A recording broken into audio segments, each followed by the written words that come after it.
A bankrupt black widower bought a 19-year-old girl who was being auctioned off by her father and mother. $20 for the last lot of the day. A healthy, obedient 19-year-old girl, announced the sheriff, his voice echoing across the dusty square in Lakewood Springs. The June sun beat down mercilessly as the townspeople watched, some in awkward silence, others with morbid interest in the grotesque spectacle unfolding before them. Isaiah Montgomery, a 42-year-old widower and the only black man who owned land in the area, stood at the back of the crowd with his fists clenched. The young woman on the small makeshift platform kept her eyes fixed on the ground, her disheveled hair partially covering a recent bruise on her cheek. Her parents, a couple worn down by a hard life, watched the scene with blank expressions. $25, shouted a hoarse voice from across the street. Frank Holloway, owner of the local tavern, raised his hand with a smile that did not hide his intentions. The girl trembled visibly. $30, a second voice piped up. Walter Schmidt, a farmer known for his violent temper, especially after a few drinks. Isaiah closed his eyes briefly. $30 was practically all he had left after the drought that had devastated his small plantation. It was the money he had set aside for seeds for the next season. It was his last chance to save the land he had worked so hard to acquire after his wife's death. $50. Isaiah's deep voice cut through the murmur of the crowd. An absolute silence fell over the square. Dozens of white faces turned simultaneously in his direction, expressions of shock and indignation barely contained. The girl's father narrowed his eyes, his mouth twisted in a mixture of contempt and greed. "I won't give my daughter to a..." $70, Isaiah interrupted, stepping closer to the center.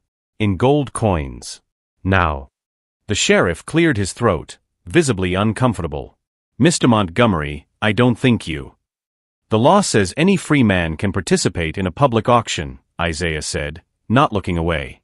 "Unless you want to explain to a federal judge why you refused the highest bid." For the first time since the auction began, the young woman looked up. For a brief moment, her gaze met Isaiah's. There was no hope there, only resignation and a weariness too deep for someone so young. $70 once, the sheriff announced reluctantly. Holloway and Schmidt exchanged glances, but no one else bid. "Sold," the sheriff declared, banging his small gavel. The square erupted in indignant murmurs.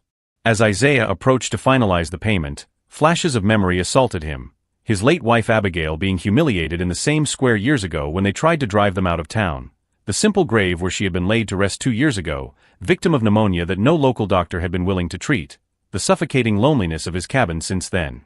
The young woman stepped down from the platform with hesitant steps. Up close, Isaiah could see other older bruises on her arms. She kept her eyes down, as if she had learned the hard way that looking up meant punishment. "What is your name?" he asked, keeping a respectful distance. "Sarah," she replied in a whisper that was almost inaudible. "Sarah Collins." Isaiah nodded. "I'm Isaiah Montgomery." "I know who you are," she replied, surprising him. "Everyone does." As they began to walk away from the square, the murmurs of the crowd grew louder. "Good God, they sold the girl to a black man. This won't end well. Someone should do something." Isaiah felt the weight of hostile glances like knives in his back. Sarah walked a step behind him, as if she had been trained to do so. As they passed the tavern, Frank Holloway spat on the ground. $70 is a high price for something you won't be able to keep for long, Montgomery, he taunted, loud enough for everyone to hear. Isaiah didn't respond. He continued walking toward the wagon parked at the edge of town, where his old horse waited patiently. As he helped Sarah climb up, he noticed that she was trembling, not from fear of him, but from something worse, the expectation of what was to come, based on everything she had already endured. "I won't hurt you," he said, low enough that only she could hear. "You have my word." For the first time, she looked him directly in the eye. His eyes reflected not only pain, but a spark of something Isaiah recognized immediately, the same quiet determination that had kept him alive in a world that wanted him dead. "Why?" she asked simply. Isaiah didn't answer right away. He started the wagon before saying, "Because I know what it's like to be treated like a commodity." As the wagon pulled away from the town under the hostile gaze of the residents, no one noticed the small metal object Sarah hid inside her worn shoe, nor the glance she exchanged briefly with a figure in the shadows. There was much more to this silent young woman than anyone could have imagined, something that would forever change the fate of Lakewood Springs. If stories of injustice, prejudice, and unlikely courage touch your heart, be sure to sign up to find out how Sarah's apparent desperation and Isaiah's risky compassion will spark a revolution that no one in that town will ever forget. Isaiah's cabin was 6 miles from town, isolated among parched fields and a small oak forest. By the time they arrived, the sun had set, plunging the landscape into blue shadows. Sarah silently surveyed the property, the modest but well-maintained structure, the small barn, the stone well surrounded by a garden ravaged by drought. "This is it," Isaiah said, climbing down from the wagon. "It's not much, but it's mine. No one will bother you here." Sarah remained motionless on the wagon, her eyes calculating distances, assessing escape routes like a cornered animal. When she finally got down, she kept several steps away from him. "There's a room in the back," Isaiah explained. "It was my son's. It has a lock on the inside." The mention of a son made Sarah frown. "Your son?" "Jacob died with his mother. Pneumonia, 2 winters ago," Isaiah replied, his voice devoid of self-pity. "He was 5. Inside the cabin, a lamp was already lit on the central table, a sign that someone had been there recently. Sarah noticed the detail, her posture instantly stiffening. "Wait here," Isaiah said, noticing her tension. He quickly inspected the house before relaxing. Ruth was here. She left food. At the name, Sarah reacted. "Ruth Wilkins? The midwife?" Isaiah nodded, surprised. "You know her?" "She delivered my mother once," Sarah replied evasively. The cabin was simple but organized with meticulous precision. Books lined perfectly on makeshift shelves. A cedar table darkened by time but polished to a shine. This wasn't the chaotic environment of a defeated man, it was the disciplined refuge of someone who refused to give up. "You intend to run tonight, don't you?" Isaiah asked calmly during dinner. Sarah froze, her body tense as a violin string about to snap. "I don't blame you," he continued. "But there are 3 men patrolling the eastern forest. Bounty hunters hired by the mayor after 3 slaves escaped from the Sullivan plantation." "I'm not a slave," Sarah retorted. "No, you're not." Isaiah agreed. "But try explaining that to those men in the dark." The next morning, Sarah found the house empty and the door unlocked. She was not a prisoner. Through the window, she saw Isaiah working in the parched garden, trying to revive dying plants with water from the well. While searching the house for money or valuables, Sarah found something unexpected, a book of federal laws marked in several places with meticulous notes. Next to it were letters signed by a Professor Williams from Boston University. Before she could investigate further, she heard horses approaching. 3 horsemen rode onto the property. Sarah recognized Frank Holloway, accompanied by Walter Schmidt and a third man who was elegantly dressed and had a calculatedly friendly expression. Isaiah dropped his hoe and walked toward them, standing tall, his face impassive. "Montgomery," Holloway said with false cordiality. "We've come to introduce Mr. Davis, the new county judge." The tall man bowed his head in a greeting that did not reach his eyes. "Mr. Montgomery, I've heard a great deal about you." "We're conducting a property inspection," Judge Davis explained, "to update the county records." "My taxes are paid," Isaiah replied. "They always are." "It's not about taxes," Schmidt interjected with a malicious smile. "It's about suitability. Unproductive land may be requisitioned for more efficient use," Davis elaborated. Sarah watched Isaiah's jaw tighten, though his expression remained neutral. "This property has been registered in my name since 1869, with all the proper documents." "Times change, Montgomery," Holloway laughed. "Laws change." When the men finally left, Sarah confronted Isaiah. "They want your land." "They always have," he replied, returning to his work as if nothing had happened. "Why?" "It's practically ruined by the drought." Isaiah hesitated, "Because there's something here that's worth a lot more than a few acres of dry land." That afternoon, Ruth Wilkins arrived in her covered wagon. She was a middle-aged black woman with a formidable bearing and piercing eyes. She brought supplies, seeds, and news. "The new judge visited 5 properties today," she reported as she examined Sarah's bruises. "All belonging to blacks or immigrants." Isaiah nodded, as if merely confirming his suspicions. And this, Ruth handed him a sealed envelope, arrived today on the telegraph. Jenkins asked me to deliver it discreetly. As Isaiah read, his expression changed to cold determination. Sarah, he called. I need to know exactly what you heard at your father's meetings with Mayor Marshall. The shock on Sarah's face was momentary. How do you know about that? Why, Ruth interjected gently, you're not the first young woman we've tried to help escape that family. It was then that Sarah understood. She hadn't bought a girl at a cruel auction out of random compassion. The object in her shoe, a small ornate key, suddenly seemed infinitely heavier. My father keeps a red book locked in his desk, she finally revealed. Payment records, names, dates. Mayor Marshall is organizing something big. Something involving Judge Davis and land along the river. Isaiah and Ruth exchanged glances. Is that why her father was willing to auction her off so publicly?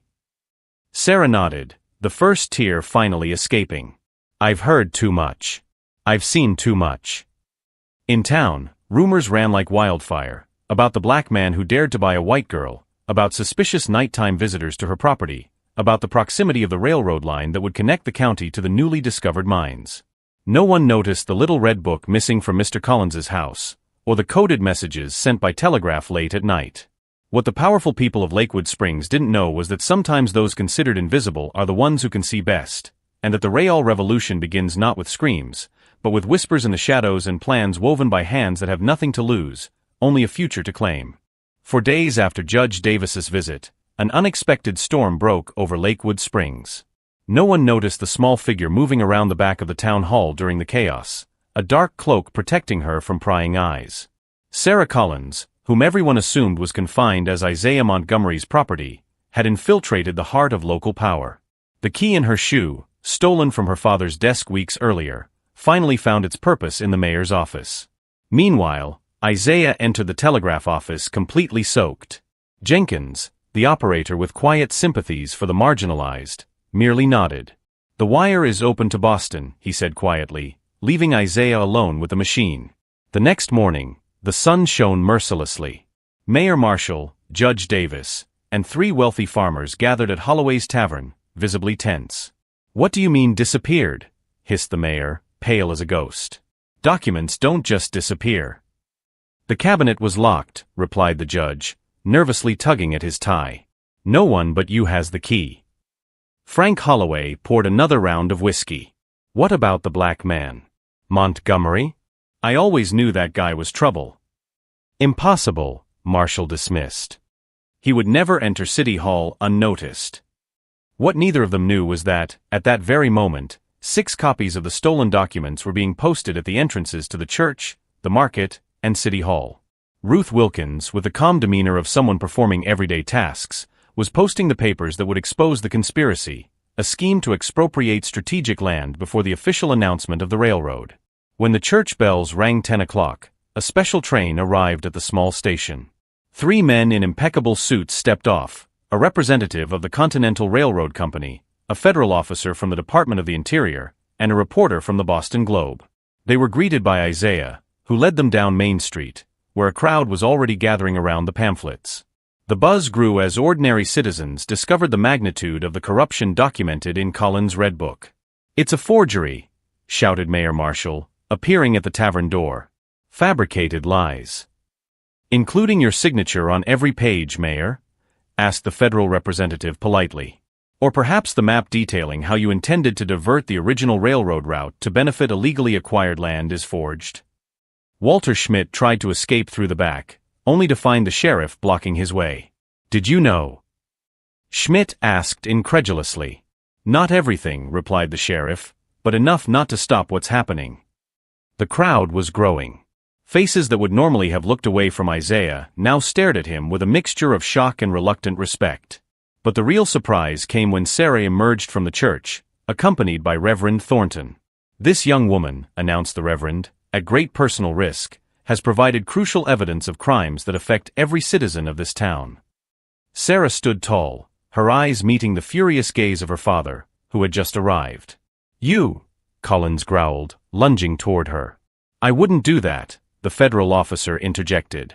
Your daughter has already provided us with enough details about how you and the mayor have forged property documents belonging to at least 7 families over the past 2 years. A telegram was delivered publicly to Judge Davis.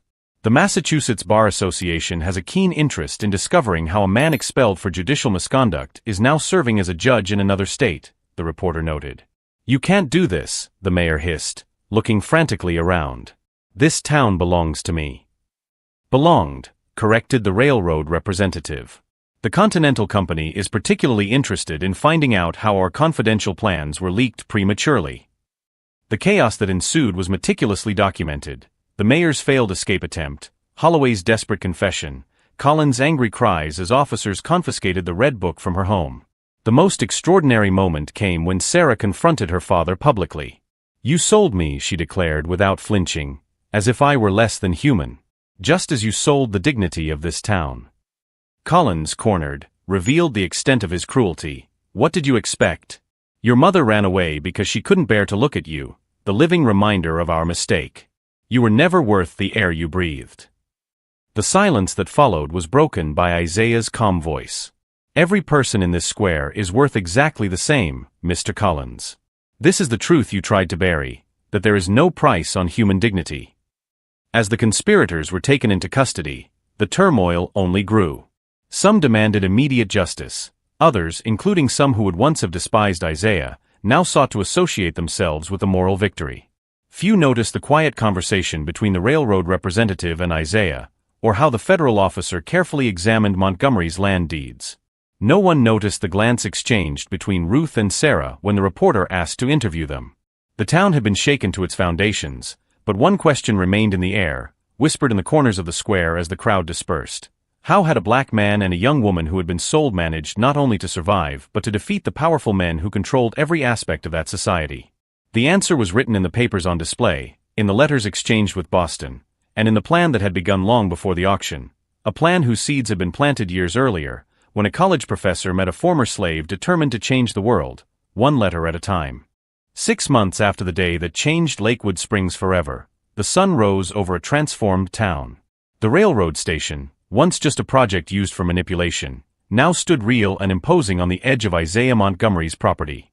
His land, far from being confiscated, had become the center of the new commercial route, a decision made by the Continental Company after discovering that the original route proposed by Mayor Marshall would cross unstable land. Isaiah's modest cabin now shared space with a school. What began as makeshift lessons for 3 black children, rejected by the city's educational system, quickly turned into an institution that attracted families from neighboring communities. Sarah Collins, or rather Sarah Montgomery, as she was now known after a simple wedding ceremony performed by Reverend Thornton, ran the classes with the same quiet determination that had brought down an empire of corruption. I never imagined I'd be teaching, she remarked one afternoon, watching the 20 students, black, white, and immigrant, under the large tree that served as their classroom on hot days. I was always the girl who could barely lift her eyes when someone spoke to her.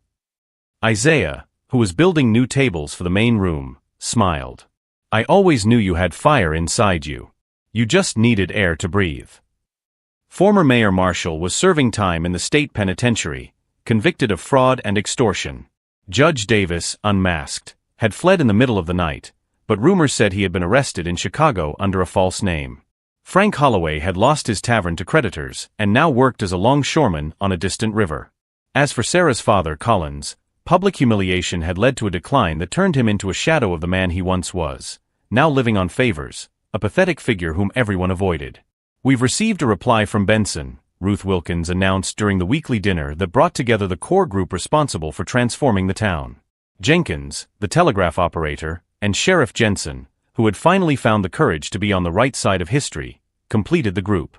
Benson, the Boston University professor who years earlier had recognized the legal brilliance of a self-taught former slave seeking to understand his rights. The same man who had suggested that Isaiah buy that particular piece of land, seemingly worthless, decades before the railroad became a reality. He accepts our proposal to expand the educational project, Ruth continued. 15 scholarships for young people from here. 15 lives transformed, Sarah murmured, her hand unconsciously touching the small scar on her wrist, a reminder of a previous life that seemed to belong to someone else.